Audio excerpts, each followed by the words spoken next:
Siyambonga uNkulunkulu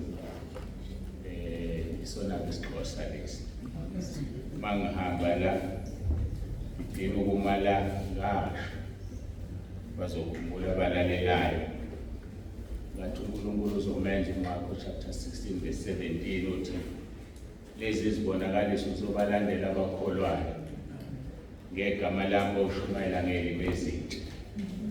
Ngiyambonga uNkulunkulu ngoba kwenzeka isixhosa ngisazi ngasazi ngalelo langa noma ngalezo insuku sase siyaphela ngoba sasifanele leso sikhathi.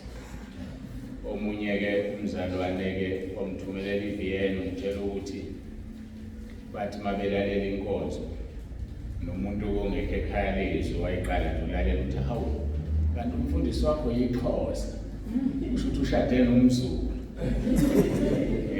Manje siyamcorrect ukuthi hayi umZulu sikhuluma ngalo isixhosa kwangemina-ke bazalwane ikhuluma isixhosa yilo mgibelo sazi isixhosa. Kusho njalo-ke ngesixhosa ukuthi udumo uNkulunkulu kweliphezulu nokuthula emhlabeni abantu abathokozelwa nguye kuthiwa uzuko ukuthixo enyangweni uxole emhlabeni inkolelo ebantwini bese kuthiwa-ke uYesu Kristu inkosi. Angibingelele-ke kwefundisi omama befundisi obaba nobaba intombi ney'nsizwa Sunday school umshayi wensimbi umphathi wohlelo egameni lenkosi yethu Jesu Kristu. Bese ngimkhumbule noma ngithi bese simkhumbule siyabonga ukunibona kodwa ke futhi-ke sekuzawuphinda kusuke futhi lokho. Kusho ukuthi ukufika nje inyanga ka-October ibhizi ngendlela emangalisayo. Ibhizi ngendlela emangalisayo. Ngibona ukuthi angimtshele imigqibelo yakhona ukuze abathanda ukuya baye imigqibelo yakhona. Imigqibelo esiyabona lo omhla ka-7 siqeda ukuphuma enkonzweni zabefundisi sobe sikwakhanyile eNquthu. Babonga badumisa uNkulunkulu umndeni wakwakhanyile. Ngizonitshela imigqibelo nje kuphela. Ngomhla ka-14 umndeni wenkosi sikwaMashu kuzobe kunenkonzo uma bentshela bacele ibandla elithize lizobe lisenkonzweni kodwa yona umndeni wakwaNdlovu ocele inkonzo. Bese kuthi ngomhla ka-21 kusenkawini eTranscorp. So kusho ukuthi-ke planani-ke nibone ukuthi-ke ukuphi niphumelela khona noma niphumelela kuphi. Weseshila umama ngathobe kakhulu ngalaba abantwana babekhona bedrive all the way bayemthatha bafike bazokhela ngoba befuna uNkulunkulu. Sajabula-ke kwamnandi ukuthi uma usendaweni ongayazi nokuphakamisa amehlo ubona ukuthi usokujwayele kusho ukudideka kancane ucabanga ukuthi usekhaya. Kusho ukuthi-ke abanamandla bamukelekile ukuthi sihambe siye ezinkonzweni. Usekhulumile umama ngabantu esifisa basize balekelele. Nami ngizocela umusa nosiyabonga masiphuma la khona kufanele sikulungise kancane lapha eKhareni okuzolala khona abantu. Ngiyacela ukuthi bangilekelele.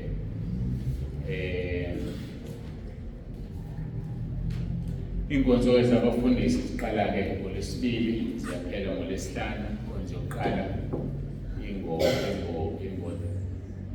ntambama ngomhla ka-3 bese ziba-ke 4 ngoLwesithathu, bese ziba-ke 5 ibeyodwa mhla ka-5 sengithi zibe-5 ibeyodwa ngomhla ka-5 ekuseni ngo-9 bese beyemva kwayo-ke badle ilunch bakhululeke. Siyakucela-ke kakhulu-ke bayazazi abalekelelayo ekuphakeni nakukho konke. Uma ungasebenzi ungenzi lutho, ngikhuluma-ke nabala njengamanje, uma ungasebenzi ungenzi lutho uthanda ukuza enkonzweni ugeza, ungathi angizokuza mina ngoba kuthiwa befundisi, ngoba kuyafana uzoyilalela futhi ku-WhatsApp angithi, uzoyibuka futhi ku-YouTube angithi. So-ke manje-ke ngiyafisa-ke babe khona ngoba befundisi abezayo bancane kakhulu mabe-39, mhlawumbe ko-edeka kancane noma kuphunguke angazi, kodwa sengisho ukuthi uma ungenzi lutho ukhona. Ngikhalile-ke lokho abefundisi bami laba bayasebenza, akukho-ke singakwenza bakithi. Kwangathi-ke bangengibuze nokho noma sengiyabatshela ukuthi bangangibuzi ukuthi nekuphi, ngoba khona abasebenzayo abacelile abezayo, khona abasebenzayo abacelile. So manje bazothi uma bebuza bese ngithini, ngithi angicelanga angidlulele. Ilokho okukhulu-ke ey'memezelweni okukhona ebengifisa ukuthi-ke ngikudlulise. Siyamkholwa uNkulunkulu uzoba kanye nathi. Ngiyathemba nabefundisi bendawo bazophumelela, besifakile isimemo ukubona. Ngicabanga ukuthi okwamanje yilokho sizoya-ke enkonzweni, silungiselele ukuthi singene enkonzweni yethu yosuku.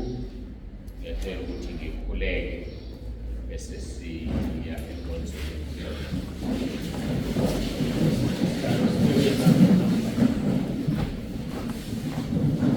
Egameni likaJesu ophilayo, uNkulunkulu wethu onomusa, siyathobeka, siza kuwe, siyabonga ukuhlangana ngale ndlela nabantwana bakho sokuyisikhathi sibadinile.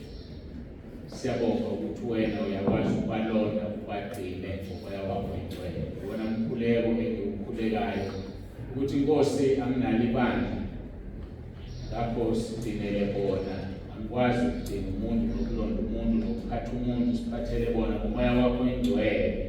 Ngoba uma bephethwe yithina sizobalimaza ngoba sidala amabhuku, kodwa uma bephethwe umoya omngcwele u-understand umuntu nomuntu bese uphatha ngendlela efanele yena.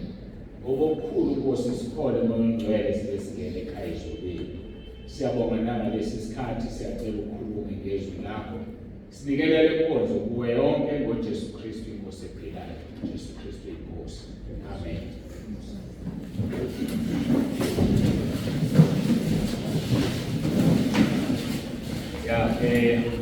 Sizovula amabhayibheli ethu sikhuluma ngendaba yendlu kaJehova Kuyabonelelwa. Ngicela ukuthi ningiphindelele lethuba uke wacula-ke entabeni kaJehova Kuyabonelelwa. Ngifuna ukuzwa igama elithi entabeni yendlu. Ngiyalifuna leli gama, angizwanga kahle noma kuyashiwo ukuthi entabeni yendlu. Lapha yaphansi ngibona ngiphuza nobusuku manje angazi ukwenzekeni.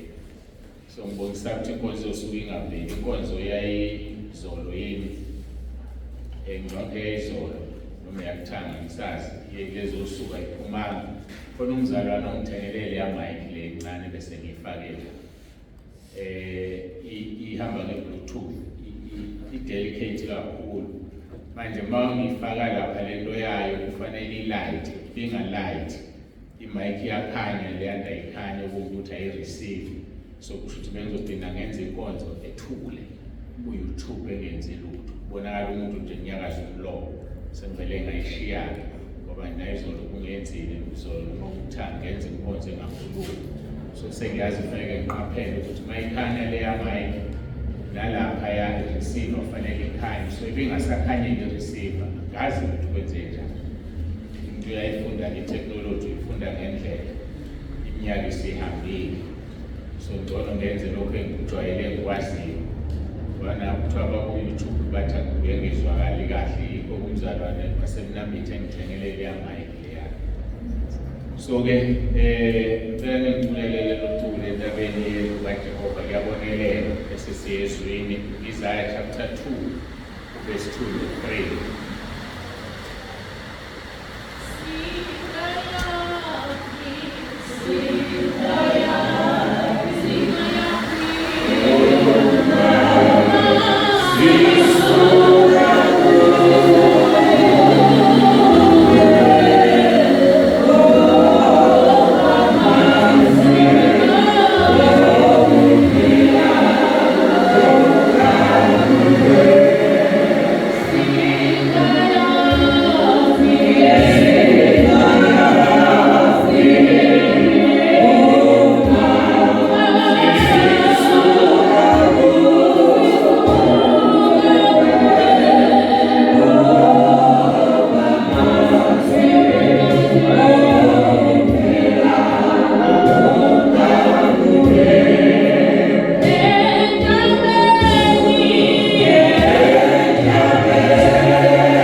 Sithi entabeni yendlu kaJehova kuyabonelelwa.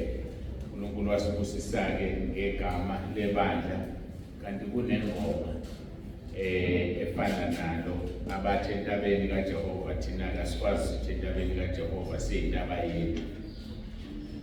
Sizofunda-ke Isaiah chapter 2 verse 2 kuya 3 fundeka kanje. Kuyakuthi ngezinsuku ezizayo intaba yendlu kaJehova iqiniswe esiqongweni sezintaba, iphakame kunamagquma, nezizwe zonke ziyagqobhozela khona. Abantu abaningi bayakhamba bathi wozani sikhuphukele entabeni kaJehova, endlini kaNkulunkulu kaJehova. Uyakusifundisa izindlela zakhe, sihambe emkhondweni yakhe, ngokuba umthetho uyavela eSiyoni nezwi likaJehova eJerusalema. Kukhona into engikhumbulayo bekufanele ngisho, angazi ukuthi ingiphazame kanjani ngoba ngibhalile. Kusho ukuthi-ke age is catching up. Ibandla labasiza abantu lihanjelwe umholi, umsunguli walo no-director baba umfundisi uSibekeni. Sibuhlungu-ke kakhulu nokho noma singekho kulona lelo bandla. Nizokhumbula ukuthi-ke zonke eminyakeni emibili edlulile bake basilethela amazambane lamaningi sawa-distributor, baphinde basilethela nezihlahla zikakwaraphea zazingeningi-ke kangako ngabanikeza befundisi. Ngiyakholwa ziyakhula, esinye sasoyiso lesesisibiyele la. Ubesegula-ke nokho, uhambile-ke emhlabeni, ukholwa usenkosini, siyethemba. Nomfowabo wala emthunzini bahambe ngokulandelana eduze kangangokuba-ke imingcwabo iyalandelana. Namhlanje kungcwatshwa umfundisi uSibekeni wala emthunzini, uphethe ibranch yala emthunzini. Bese kuthi-ke ngeSunday ezayo kuzobe kugcwatshwa-ke umsunguli webandla leli elikhulu lakwasiza abantu. kunjalo ke kuyahanjwa emhlabeni sibuhlungu kakhulu. Mina-ke yilokhu engiyikho namhlanje ngenxa kababusitekeli. Ngiyakhumbula ngicabanga ukuthi 2013 uma ngaphazama la sisekulendlu encane la ngathi sengizosukuma ngishumayele, kwafika izwi lathi kufanele uhambe uyotshela umfundisi usitekeli ukuthi ngikubizile ukuthi wenze umsebenzi wami nokuthi usuqala ibandla. Umama wami-ke wayekhonza kwasitekeli. Njengengane-ke nami ngakhula khona, ngase ngiyaphuma-ke ngawa ngibeke lo bayiphilela impilo yami engayiphilayo, ngaze ngabizwa uNkulunkulu-ke ngo-2010 ngawuqala umsebenzi ngo-2011. So-ke ngami amagama ngilento engiyiyona. Uma kuthiwa ukhulisa ingane ngendlela okuyoba yiyona, kushuthi kuseyibande yakhona kwasitekeli leyo, noma yakwasiza abantu, noma ingekho ukusiza abantu. Siza abantu kwakhiwe ngo-1970 into yayizona. Saya-ke nomama kuthiwa kufanele ngihambe ngobikela usitekeli, sahamba saya khona, senze appointment, sahlala-ke ngakuxoxela konke, wabuza-ke igama lebandla ngamtshela. Wayesenginika iseluleko-ke emazwini amaningi awakhulumayo ngabanga leli lokuthi wathi ungabanaki abantu, bheka kuJesu kuphela. Abantu bazokhuluma, abantu bazokwenza konke abafisa ukwenza uma mbheki umuntu. Kufane nophozi. Uphozi is the only bird ebuka ilanga ngqo. Thina nje uma ngabe libalele ilanga uthi alibheka liyaxhoba, kodwa uphozi yona kuphela inyoni ebheka ilanga, futhi yona kuphela inyoni emhlabeni endiza la zingafiki khona ezinye. Not ngoba iyakwazi ukusondela elangeni, kodwa yona indiza la kungafiki khona ezinye. So-ke ukhozi yona inyoni ekwazi ukubheka ilanga, wathi mbheke kuJesu. Bakwalokho wayesengibeka izandla, sinomama wasinika isibusiso, wasibusisa. So-ke uma-ke isihambile indoda, kuyezwela kubuhlungu. Bengifuna ukwasho lawo mazwi, njengoba sengingena enkonzweni yangikhumbuza uNkulunkulu ukuthi ngiwasho. Sibuhlungu impela kakhulu ngokuhamba kwakhe.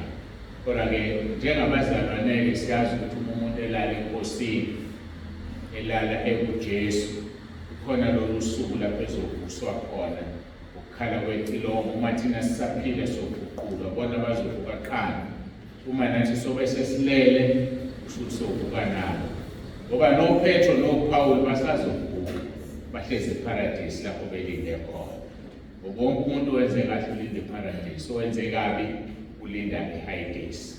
Ngakho-ke siyabakhulekela kakhulu izisebenzi zasemishini kwasiza abantu, sikhulekela ibandla lonke, renki yasemthunzini siyayikhulekela, sikhulekela abefundisi bonke bakhona, sikhulekela abalaleli bonke bekhwezi abathintekile, ngoba ikhwezi sonke siyalazi. Ngiyacabanga ukuthi kakhulu ngilala ngikhona futhi nangale ikhwezi, abantu abaningi bangaze ngekhwezi. So-ke kuvele indaba ebuhlungu kakhulu, kodwa-ke sonke siyahamba ukuthi uNkulunkulu kumaHubo 1:16-15 kuyigugu emehlweni ami ukufa kwabangcwele. Ngakho-ke uma kuhamba ongcwele kuyajabula uNkulunkulu, siyakhala thina.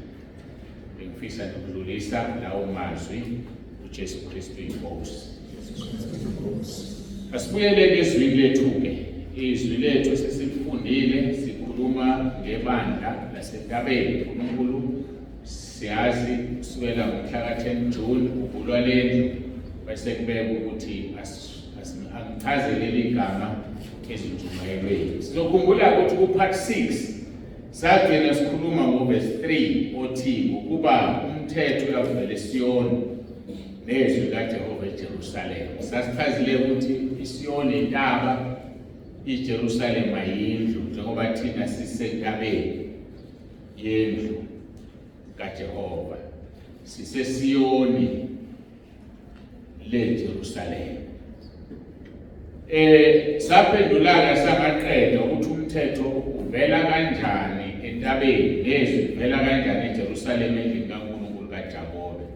Sase sibuka-ke izwi Exodus 19 verse 3 kuya 4 owawuthi uMose wakhuphukela kuNkulunkulu uJehova esentabeni, wamemeza kuye wathi yisho kuyo indlu kaJakobe ubatshela abantwana bakwa-Israyeli uthini. Verse 4, nibonile lokhu engikwenzile kwabaseGibhithe, nokuthi ngalithwala ngamaphiko okhozi nganisondeza kini. Kupart 5-ke sikhulume kakhulu ngendlu kaJakobe eyibandla. Kupart 6 sikhulume ngokuthi nibonile lokhu engikwenze kwabaseGibhithe, nokuthi umzalwane ongabonanga uyinkinga kanjani. Ngizama ukukhumbuza nje nokuthi umzalwane ongabonanga uyinkinga kanjani. Namhlanje-ke sithi ngalithwala ngamaphiko okhozi nganisondeza kini. uNkulunkulu wethu usithwalile kuze kube manje, usisondezile kuye. Ula enkonzweni namhlanje ngoba uyasondezwa, uyakusondeza kuye. Kusisiwe-ke umuntu ozovuma ukuthwalwa aphinda vuma ukusondezwa. Sikhonza-ke thina uNkulunkulu othwalanayo uma ususenkingeni. Khumbula umbhalo kwenye ishe ngathi insizwa, ngazi unensizwa noma owesifazane owabona ama-footprints ujwayelekile nje, mhlawumbe nawo wahlangana nawo. Uyabuza uNkulunkulu uthi Nkosi, bengicabanga ukuthi uhamba nami ngesikhathi sengisenkingeni kakhulu, ngibona ama-footprints awodwa, ngibona singasebabili, kanti uyalahlana nolenkingeni. Uyaphendula uJesu uthi ngesikhathi ubona ama-footprints awodwa ingoba ngase ngikuthwele. Uyathwala nami uNkulunkulu esihamba naye. Ushilo kumama usekuchazile ingozi enzima esaphuma kuye singayazi nathi ukuthi kwenzeka kanjani ngenxa yenkungu. Mina-ke bese ngikhohliwe, sengilalela nani bese ngiyathuka, awu iyabuya le nto ngine ngangiphethe nestiriyeni, kodwa ukuthi yama kanjani imoto ingashayisi namagasi. uNkulunkulu kuphela owaziyo. Impendulo iyo leyo ukuthi uNkulunkulu wama phakathi kwemoto. Uma-ke sibuka izwi lenkosi Isaiah 46 verse 4 no verse 5 uthi noze niguge nginguye, yebo noze nibe izimpunga, ngiyakumthwala ngikwenzile lokhu, futhi ngiyakumethatha, yebo ngiyakumthwala nginikhulule. Niyakumfanisa ningilinganise nobani, ningiqhathanise nobani kuba sifanane naye. uNkulunkulu wethu uyathwalana, ukuthwalile yonke le minyaka. Unale minyaka onayo nje namhlanje ngoba uthwelwe, futhi usazokuthwala uthi yozuguge. Yena elokhu enguye, akagugi, iminyaka yakhe ayipheli. Uthi noze niguge, uthi ngikwenzile lokhu, uthi ngiyakunethatha, ngiyakumthwala, ngikukhulula. Akadini ngokusithwala uNkulunkulu uyasikhulula. Kuba ihlazo-ke lokhu ukuthola kunomzalwane ongakhululiwe, uthole kunomntwana kaNkulunkulu ongakhululekile, ebe ethi uNkulunkulu uyasikhulula mayesithwele. Sike saba ney'nkonzo la ezazisitshela zabesifazane ukuthi iqiniso liyakusikhulula. uJesu mayesikhulula sebangabakhululekile impela. Kodwa kwenzeka kanjani wena ube ngongakhululekile na? Usala kanjani esikhululweni? Mhlawumbe yilolu hlobo lomzalwane olungafuni ukuthwalwa, yilolu hlobo lomzalwane olungafuni ukuphathwa. Khona abazalwane phela abangafuni ukuphathwa. Yayazi ingane uma ingafuni ukuphathwa, uthi uyayithatha iqinile uze uyibeke phansi, usuyibekile ikhombisa ukuthi siyakwazi ukuhamba uyogijima igijima, ayifuni ukuphathwa. Kubuhlungu-ke ngoba uma isilimele iyabuya ize kuwe, ngoba phela uwena onamandla okuyithwala. Nathi-ke senze njalo uNkulunkulu, kodwa uNkulunkulu unelimiti. Ushilo kumaHebrew 10 verse 26 no 27 uthi uma sona ngamabomba usekho umnikelo ngesono, kuphela ukulindela umlilo oshisayo ozoqeda amaphika nkani. Ngakho-ke siphethe ivangeli lokuthi kholwa uhlukane nesono, kholwa uvuma izono zakho uzishiye, ngoba umuntu ozishiyayo uzothola umusa. Uyabuza-ke verse 5 uthi niyakumfanisa ningilinganise nobani, ningiqhathanise nobani kuba sifanane naye. uNkulunkulu-ke ubani ozokulinganisa naye? uNkulunkulu ubani ongamfanisa naye? Okokuqala uNkulunkulu udalile, uNkulunkulu waletha emhlabeni, futhi uyena yedwa ozokubiza. Yingakho izwi lenkosi lapha kuMathewu 10:28 athi mesabeni futhi esebulele abe namandla ukhonza esibhokweni. Umuntu osebulele, umuntu obulalayo ubulala amaqeda abaleke. Sibonile namanje ngaloya msombuluko lichithekile igazi eRichards Bay. Awula lichitheke igazi, bahamba abantu abaningi babulali benze njani? Babaleka.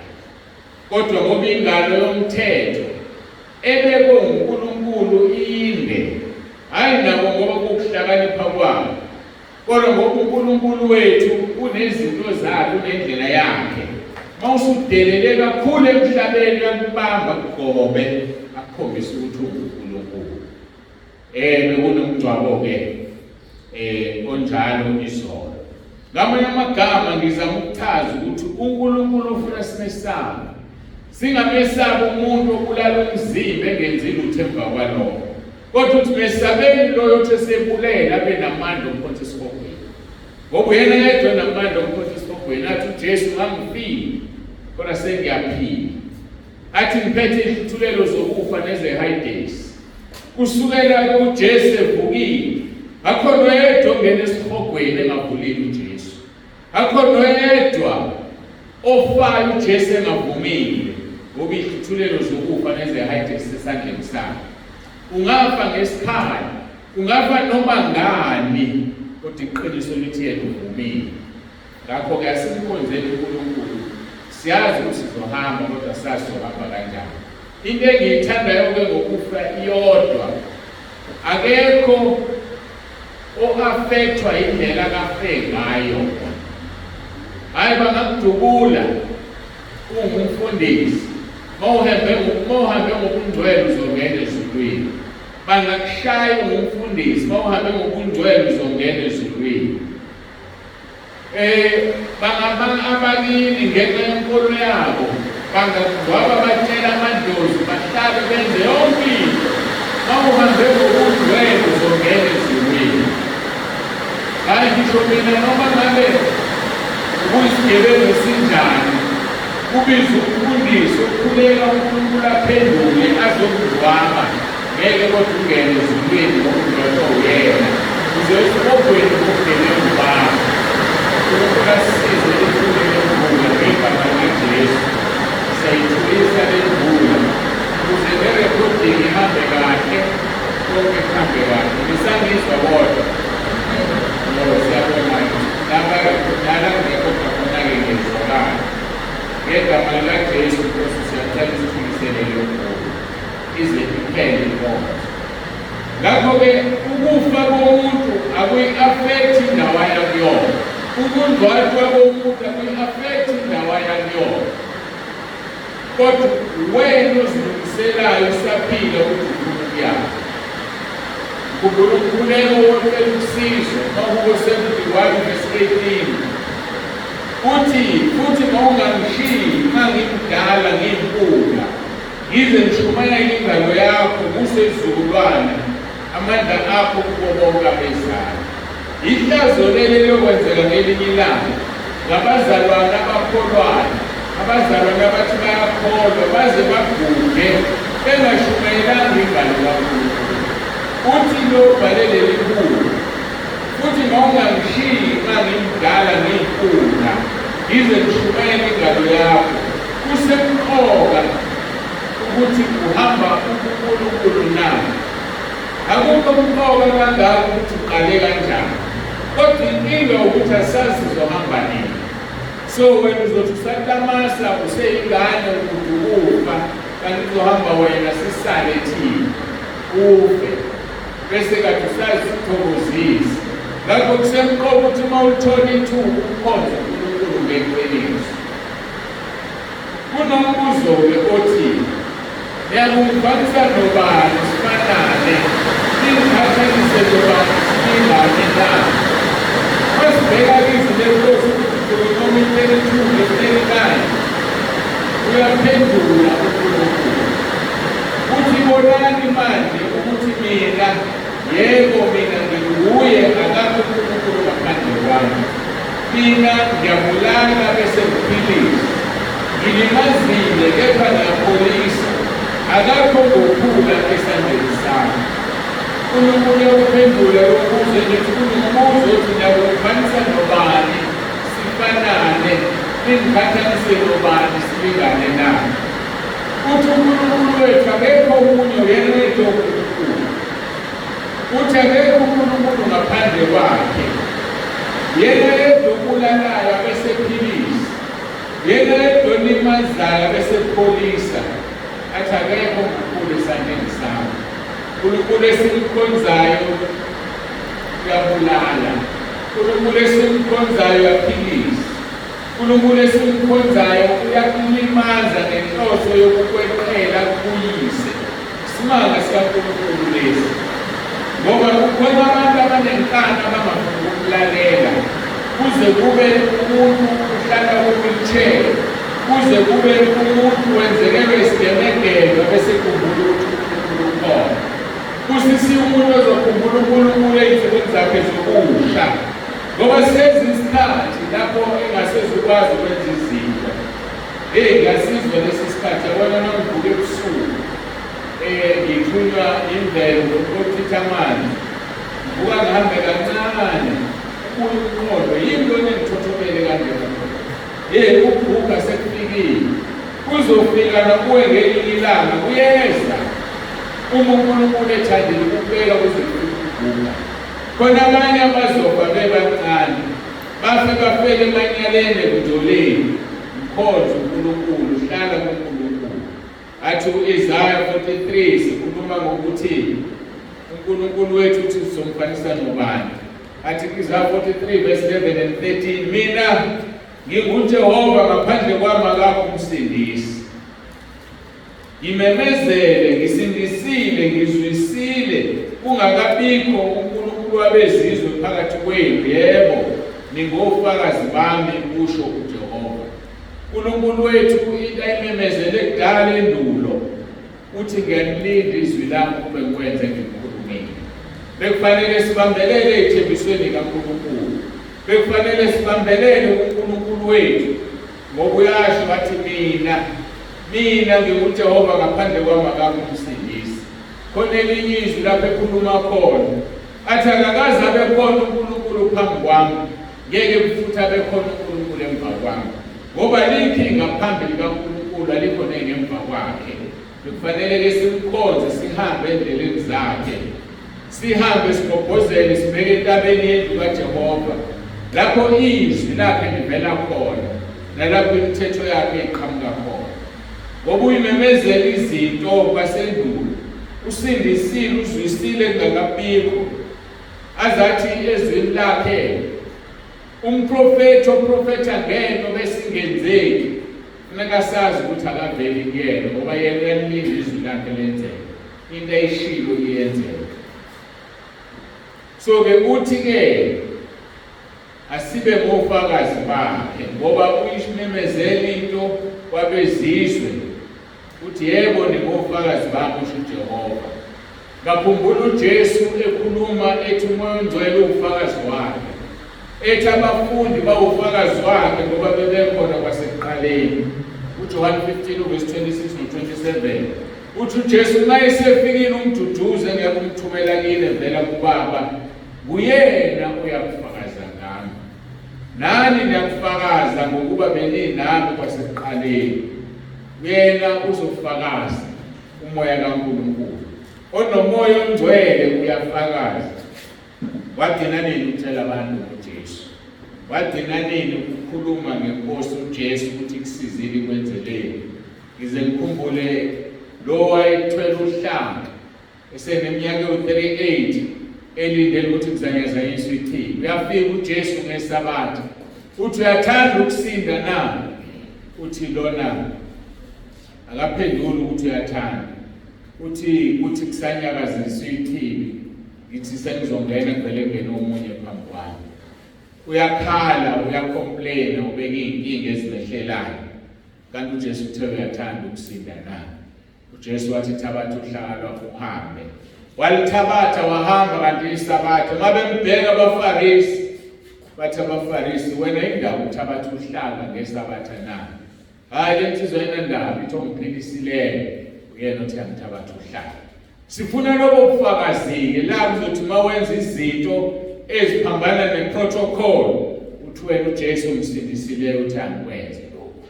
Hayi abazalwane abanamahloni, hayi abazalwane abahluleka ukwenza izinto.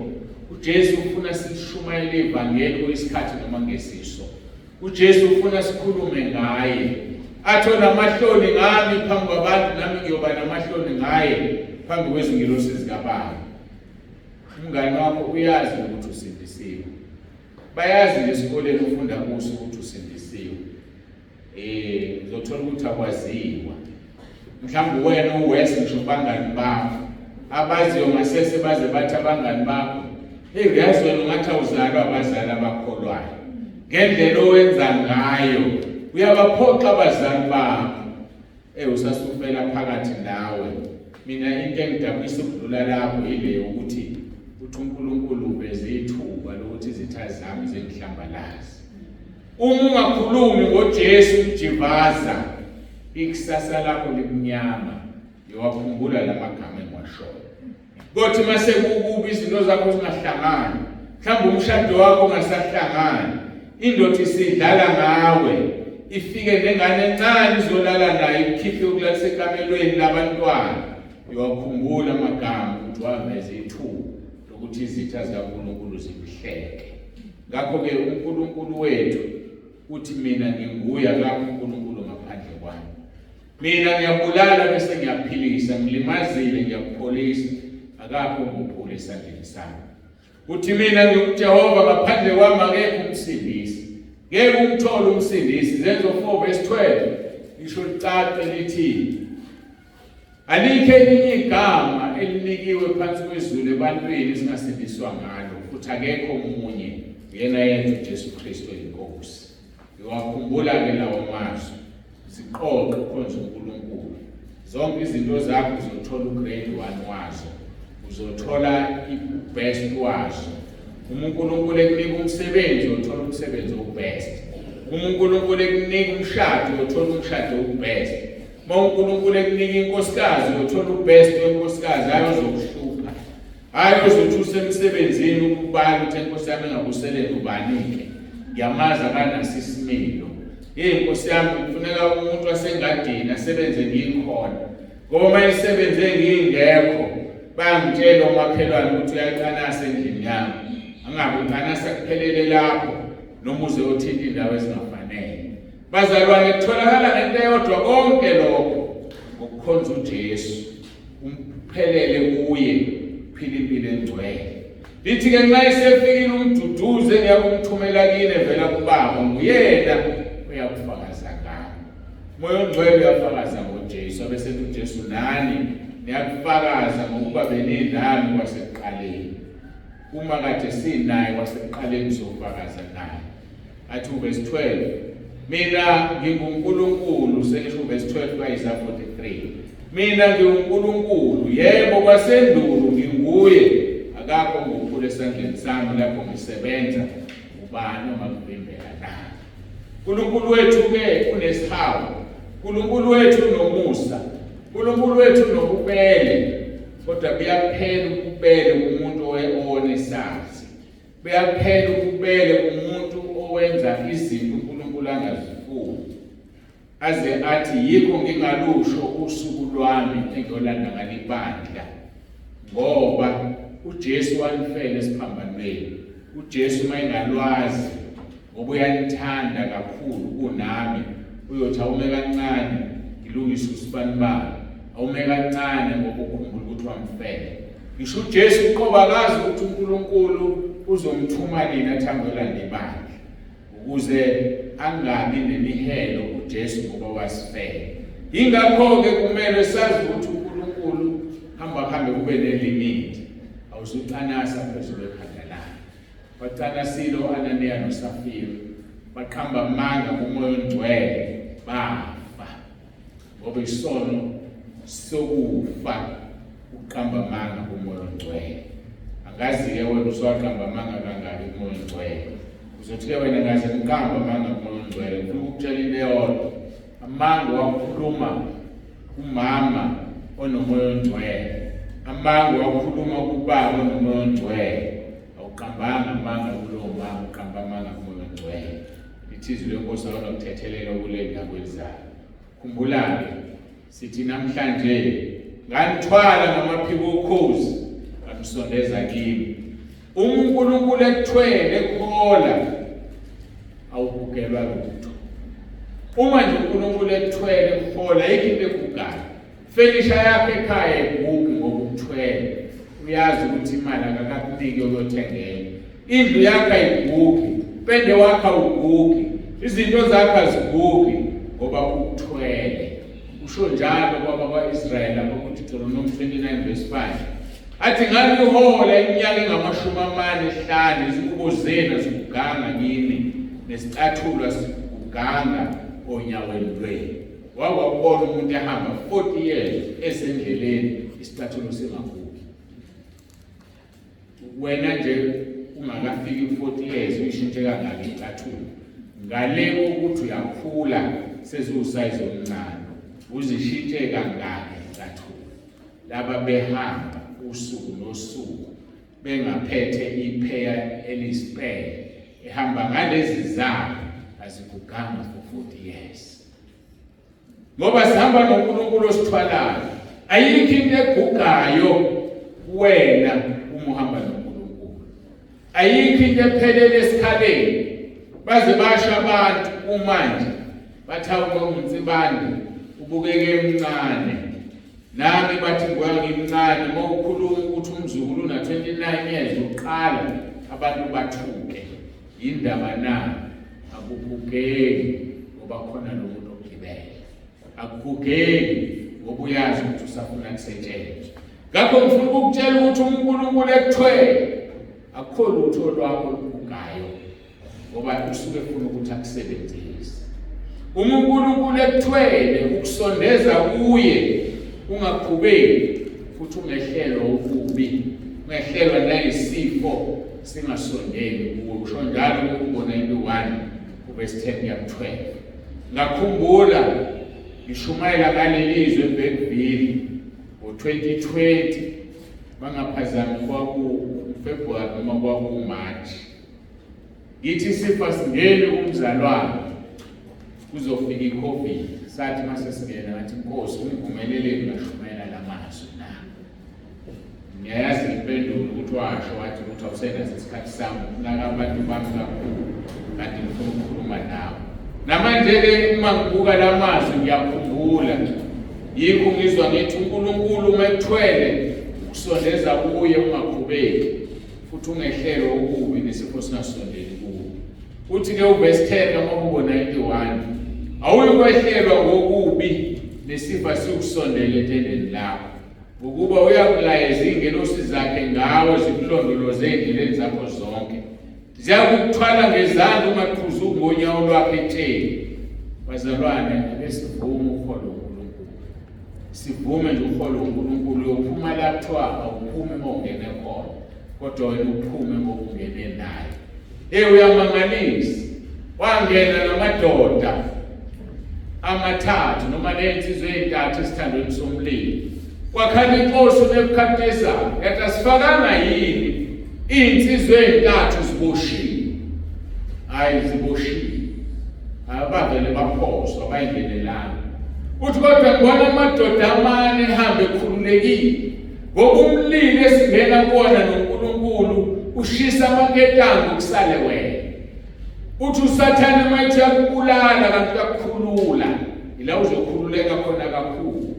Uthi uyakhala uNebukadnezar. Uthi babona behamba bekhululekile. Yabona uNkulunkulu uyakhombisa izinto ongafanele uzibone. Yabona lesi statement sisodwa sidwela intshumayelo eningi. Awuthatha ikhoba lomlilo elikhulu elingaka. Usuthatha iphela ngiyalinganisa. Uliphose phakathi. Uyolidina uliphose ngeke ulibone. Umbuzo uthi uNebukadnezar ubabona kanjani abantu behamba emlilweni ukuthi bawufo? Ubabona kanjani ngoba into esemlilweni awuyiboni, ngisho ukhuni lusemlilweni awuluboni ngoba seluphakathi. Ngoba uNkulunkulu ukhombisa izinto ezingabonwa abantu mayesefuna ukuveza amandla akhe. Uthi ngibona insizwe eziwu-4 zikhululekile, le yesine iyindodana kaNkulunkulu. iBhayibheli lesiZulu-ke liyabheda lithi indodana yawo uNkulunkulu, uNkulunkulu izithixo. Thathe lesingisi lithi ngibona the son of God, indodana kaNkulunkulu. Ngimbuza ukuthi umbona kanjani umuntu emlilweni? uNkulunkulu-ke loyo. uNkulunkulu mayefuna ukubonakalisa imanga, ukubonisa into ebonwa wena wedwa. Laba abanye bagcina bevuma bathi yebo Nkosi sifaka abantu abane nalabantu abathathu bekushiya. Uthi-ke ngibona abasamphenduli lapho ukuthi ayinathi siyababona ngoba babengababoni. Bamanje ukuthi Inkosi babona kanjani?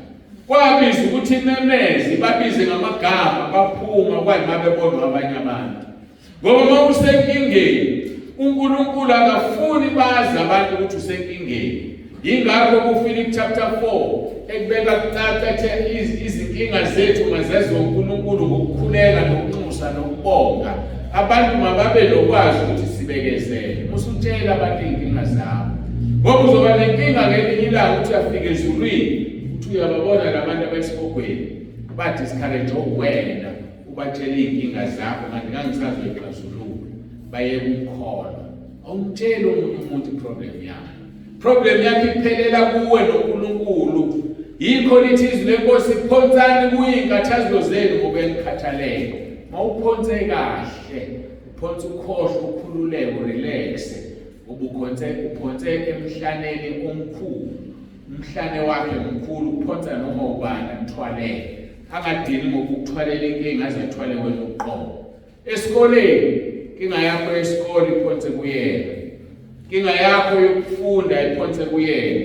Yaphela unyaka bazobonakala bangaphonsi. Bazobonakala ngoba ngeke baphase. Ngoba uphawu ukuthi abaphonsana. Phonsa inkinga yakho kuye ngoba uyakukhathalela. Manje uma ungaphonsi ekukhathalela uyamanga hlobo lomlomo umuntu. Ngimkhathalela kodwa akafuni ukuphonsa.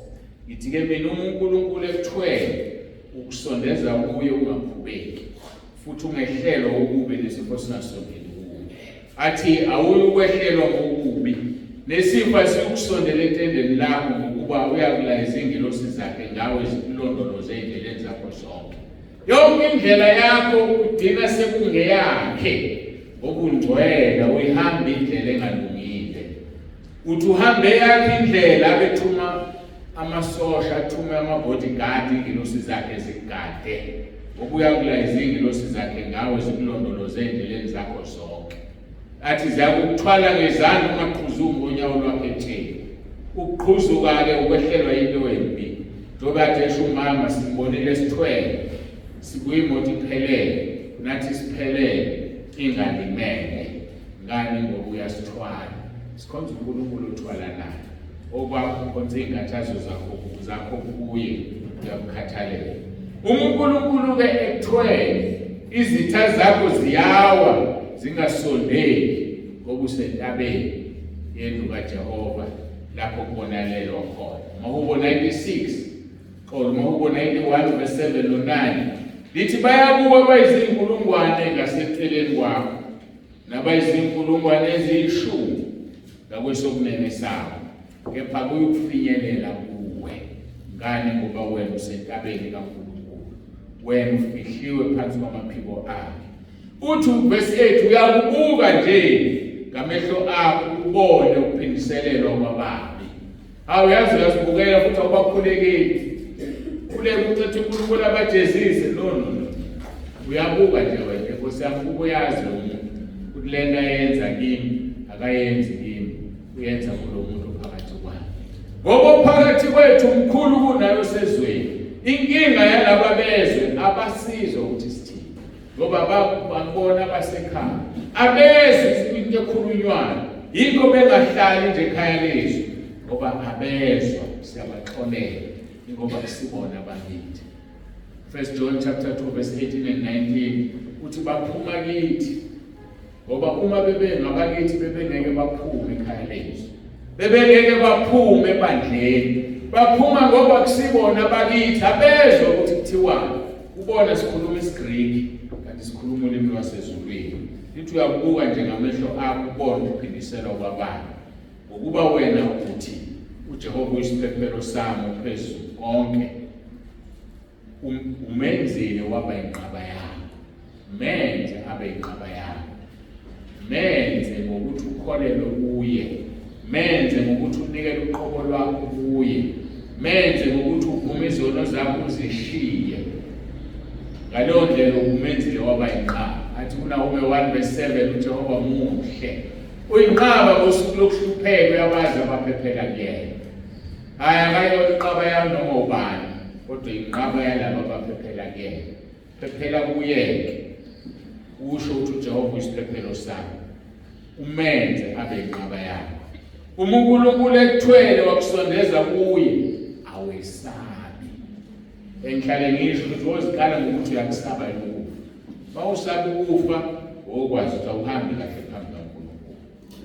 Kuloleli 91:5 and 6 lithi awukwesaba ivuso lasebusuku nomcibisho olondiza emini nobhadalo lihambe kumnyameni no the pestilence that stalks in the darkness.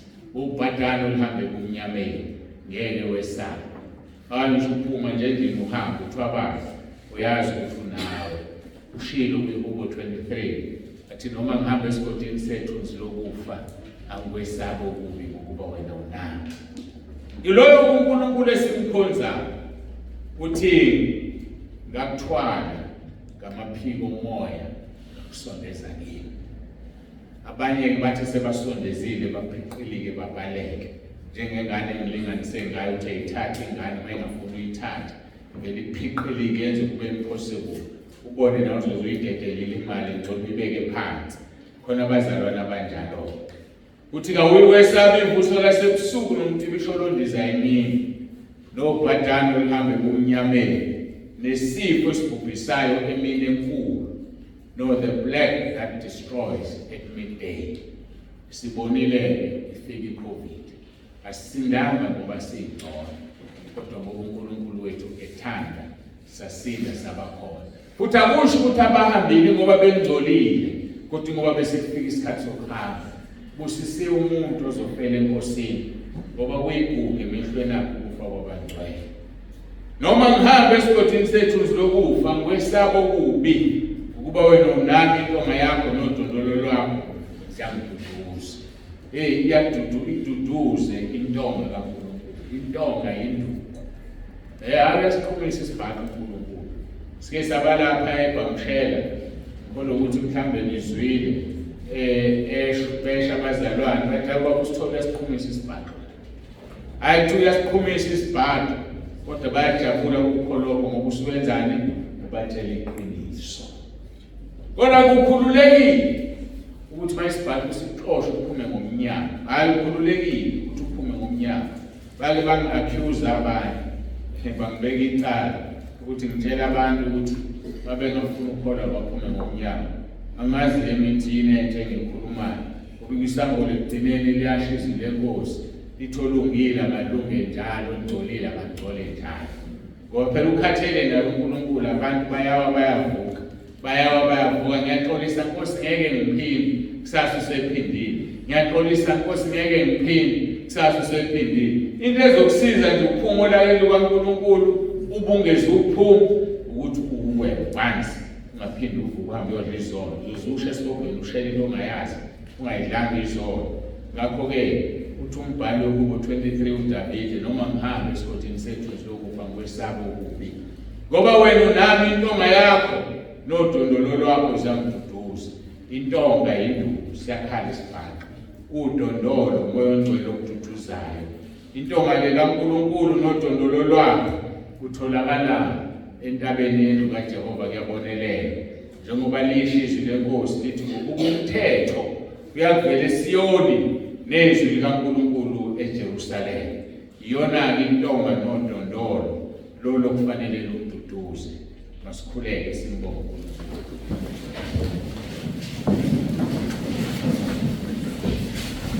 Baba ngcwele, Baba olungileyo, uNkulunkulu wethu nomusa.